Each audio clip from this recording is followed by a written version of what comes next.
Hello my dear gorgeous friends. ಮತ್ತೊಮ್ಮೆ ಒಂದು cup coffee ಜೊತೆ ಈ ನಿಮ್ಮ ಸುಮ. ನನ್ನ ಚಾನೆಲ್ನ ಹೊಸ ಸಬ್ಸ್ಕ್ರೈಬರ್ ಜೆನ್ಜಿ ಯುವಕ ಕಾಮೆಂಟ್ಸ್ನಲ್ಲಿ ಕೇಳಿದ್ದಾರೆ, ಪರ್ಪಸ್ ಆಫ್ ಲೈಫ್ ಬಗ್ಗೆ ಮಾತನಾಡಿ ಮೇಡಮ್ ಎಂದು. ಆತ್ಮೀಯರೇ, ಹಾಗಾಗಿ ಒಂದು ಚಿಕ್ಕ ಪ್ರಯತ್ನದೊಡನೆ ನನ್ನದೇ ಯೋಚನೆ ದಾಟಿಯಲ್ಲಿ ಅದಕ್ಕೆ ಉತ್ತರಿಸಲು ಪ್ರಯತ್ನ ಪಟ್ಟಿರುವೆ. ಹೌದಲ್ವಾ ಸ್ನೇಹಿತರೆ? ಈ ಪ್ರಶ್ನೆ ನಮ್ಮಲ್ಲೂ ಮೂಡಿರುವಂಥದ್ದೇ, ಅಥವಾ ಎಂದಾದರೂ ಒಡಮೂಡಿರಲೂಬಹುದು. ನಾವು ನಮ್ಮದೇ ಆದ ಜೀವನದ ತಿರುವುಗಳಲ್ಲಿ ನಾವು ಉತ್ತರ ಕಂಡುಕೊಂಡಿರಲೂಬಹುದು, ಇಲ್ಲವೇ ಇದರ ಬಗ್ಗೆ ಹೆಚ್ಚು ವಿಮರ್ಶಿಸದೆ ನಮ್ಮಲ್ಲಿಯೇ ಬಚ್ಚಿಟ್ಟುಕೊಂಡು ಸುಮ್ಮನಾಗಿರಲೂಬಹುದು. ಒಪ್ಪುವಿರಲ್ವಾ? ಏನು ಈ ಜೀವನದ ಉದ್ದೇಶ? ಒಂದು ಕ್ಷಣ ಮತ್ತೊಮ್ಮೆ ನಮ್ಮಲ್ಲಿ ನಾವು ಕೇಳಿಕೊಳ್ಳುವ ಸ್ನೇಹಿತರೆ, ನಿಮ್ಮ ಇನ್ನರ್ ಸೋಲ್ ಏನ್ ಹೇಳುತ್ತೆ ಆ ಸ್ವರಕ್ಕೆ ಒಮ್ಮೆ ಕಿವಿಗೊಡುವ. ಉತ್ತರ ಏನೇ ಇರಲಿ, ಸಿಕ್ಕರೆ ದಯವಿಟ್ಟು ಮರೆಯದೆ ಕಾಮೆಂಟ್ ಮಾಡಿ, ತುಂಬ ಉಪಕಾರವಾಗುತ್ತೆ. ಕೇಳುಗರಾಗಿರುವ ಜೆನ್ಜಿ ಮಕ್ಕಳಿಗೆ ಆ ಉತ್ತರಗಳು ಎಲ್ಲೋ ಒಂದು ಕಡೆ ಮಾರ್ಗದರ್ಶನಕ್ಕೆ ದಾರಿ ಆಗ್ಬಹುದೇನೋ, ಒಮ್ಮೆ ಯೋಚಿಸಿ. ಸ್ನೇಹಿತರೆ, ಈಗ ಟಾಪಿಕ್ಗೆ ಬರುವ. ನನ್ನ ಅಭಿಪ್ರಾಯದಲ್ಲಿ ಜೀವನದ ಉದ್ದೇಶ ನಿಷ್ಠೆ ಮತ್ತು ಬಹುಮುಖ ಪ್ರಜ್ಞೆ. ಸಾಮಾನ್ಯವಾಗಿ ಹೇಳುವುದಾದರೆ ಸಂಪೂರ್ಣವಾಗಿ ಬದುಕುವುದು, ಕಲಿಕೆಯಲ್ಲಿ ಬೆಳೆಯುವುದು ಮತ್ತು ವೈಯಕ್ತಿಕ ವ್ಯಕ್ತಿನಿಷ್ಠೆಯಲ್ಲಿ ಅರ್ಥವನ್ನ ಸೃಷ್ಟಿಸುವುದರ ಮೇಲೆ ಮನವನ್ನ ಕೇಂದ್ರೀಕರಿಸುವುದೇ ಜೀವನದ ಉದ್ದೇಶವೂ ಹೌದು.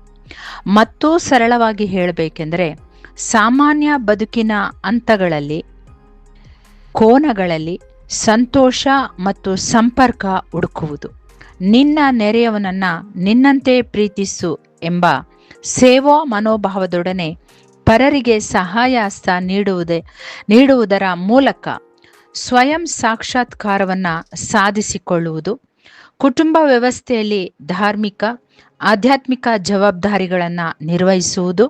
ಹೇಳಬೇಕೆಂದರೆ ಜೀವನದ ಉದ್ದೇಶ ಎನ್ನುವ ಮಾತು ವೈಯಕ್ತಿಕ ಪ್ರಯಾಣವಾಗಿದೆ ಸ್ನೇಹಿತರೆ. ನಮ್ಮಗಳ ಜೀವಿಸುವಿಕೆಯಲ್ಲಿ ಜೀವನದ ಉದ್ದೇಶ ಮಿಳಿತವಾಗಿರುತ್ತದೆ. ಸ್ವಯಂ ನಿರ್ಧಾರದ ಗುರಿಯ ಮೂಲಕ ಬದುಕನ್ನ ಸಂಪೂರ್ಣವಾಗಿ ಅನುಭವಿಸುವುದು, ಅಷ್ಟಲ್ಲದೆ ಅದಕ್ಕೊಂದು ಸುಂದರ ಅರ್ಥ ಸೃಷ್ಟಿಸಿ ಸುಂದರ ಬದುಕನ್ನ ರೂಪಿಸಿಕೊಳ್ಳುವುದಾಗಿದೆ. ಜೀವನ ಕಲಿಕೆ, ವಿಕಾಸನ ಕಳೆದ ನೆನ್ನೆಯ ದಿನಕ್ಕಿಂತ ಇಂದಿನ ದಿನ ಉತ್ತಮವಾಗಿರುವುದಕ್ಕೆ ಶ್ರಮಿಸುವ ಪ್ರಕ್ರಿಯೆಯೂ ಹೌದು ಸ್ನೇಹಿತರೆ. ಸಮಾಜದೊಂದಿಗೆ ಜವಾಬ್ದಾರಿಯುತವಾದ ವ್ಯಕ್ತಿತ್ವ, ಪ್ರೀತಿ, ಸಹಾನುಭೂತಿ, ಆತ್ಮವಿಶ್ವಾಸದ ಪ್ರಜ್ಞೆಯನ್ನು ಸಹ ಜೊತೆಯಲ್ಲಿ ಬೆಳೆಸಿಕೊಳ್ಳಬೇಕಾದದ್ದು ಮುಖ್ಯ. ಇದನ್ನು ಜೀವನದ ಉತ್ತಮ ಉದ್ದೇಶ ಎನ್ನಬಹುದು. ಇದು ಸಂಪೂರ್ಣ ಕುಟುಂಬ, ಸ್ನೇಹಿತರು ಮತ್ತು ಸಮುದಾಯವನ್ನ ಬೆಂಬಲಿಸುವಂತ ಪಾಸಿಟಿವ್ ಗುಣಗಳ ಸಂಕೀರ್ಣವಾಗಿರುತ್ತದೆ. ಅಸಾಮಾನ್ಯ ವ್ಯಕ್ತಿತ್ವಗಳು ದೇವರನ್ನ ಪ್ರೀತಿಸಿ, ದೈವಿಕತೆಯನ್ನ ಆನಂದಿಸಿ, ಸೃಷ್ಟಿಯೊಂದಿಗೆ ಏಕತೆ ಅನುಭವಿಸುವಲ್ಲಿ ಉದ್ದೇಶವನ್ನ ಕಂಡುಕೊಳ್ತಾರೆ. ಸಾಮಾನ್ಯರಾದ ನಾವುಗಳು ಬದುಕಿನ ಪ್ರತಿ ಹಂತಗಳಲ್ಲೂ ವೈಯಕ್ತಿಕ ಮೌಲ್ಯಗಳೊಂದಿಗೆ ಹೆಜ್ಜೆ ಮೂಡಿಸುವ ಉದ್ದೇಶ ಹೊಂದಿರ್ತೇವೆ. ಅರ್ಥಪೂರ್ಣ ಸಂಬಂಧಗಳ ಮೂಲಕ ಸಹಾಯ ಹಸ್ತ ನೀಡುವುದು, ಭಾವನೆಗಳಿಗೆ ಸ್ಪಂದಿಸುವುದು ಅಥವಾ ಅನುಸರಿಸುವುದು, ಸಮುದಾಯಕ್ಕೆ ಸಮಾಜ ಸೇವೆಯ ಮೂಲಕ ತನ್ನ ಕೊಡುಗೆಯನ್ನ ನೀಡುವುದು. ಇಲ್ಲಿ ಆವಿಷ್ಕಾರ, ಅಭಿವೃದ್ಧಿಶೀಲತೆ ಕಂಡುಬರುತ್ತದೆ. ಇಲ್ಲಿ ವೈಯಕ್ತಿಕ ಸಾಮರ್ಥ್ಯವನ್ನ ಗುರುತಿಸುವ ಅಥವಾ ಗುರಿಯ ಮೂಲಕ ವ್ಯಕ್ತಿಯ ಉದ್ದೇಶ ಅನಾವರಣಗೊಳ್ಳುತ್ತೆ. ಸ್ನೇಹಿತರೆ, ಉದ್ದೇಶದ ಪ್ರಜ್ಞೆ ನಮ್ಮಲ್ಲಿ ಅಂತರ್ಗತವಾಗಿರುತ್ತೆ. ಅದನ್ನ ಗುರುತಿಸಿ ಪೋಷಿಸುವುದು ವ್ಯಕ್ತಿಯ ವೈಯಕ್ತಿಕ ಪ್ರಜ್ಞೆ. ಮೌಲ್ಯ, ಭಾವಗಳು, ಆನಂದ, ಕಾಳಜಿ, ನಮ್ಮ ಸಾಮರ್ಥ್ಯ, ಕೌಶಲ್ಯ ಇವುಗಳನ್ನು ವೈಯಕ್ತಿಕವಾಗಿ ಓರೆಗೆ ಹಚ್ಚಿದಾಗ, ಗಮನ ಕೇಂದ್ರೀಕರಿಸಿದಾಗ ನಾವು ನಮ್ಮ ಜೀವನದ ಉದ್ದೇಶ ಅಥವಾ ಗಮ್ಯತೆಯನ್ನ ಮುಟ್ಟಲು ಎಲ್ಲ ರೀತಿಯಲ್ಲೂ ಕಾರಣವಾಗ್ತೇವೆ.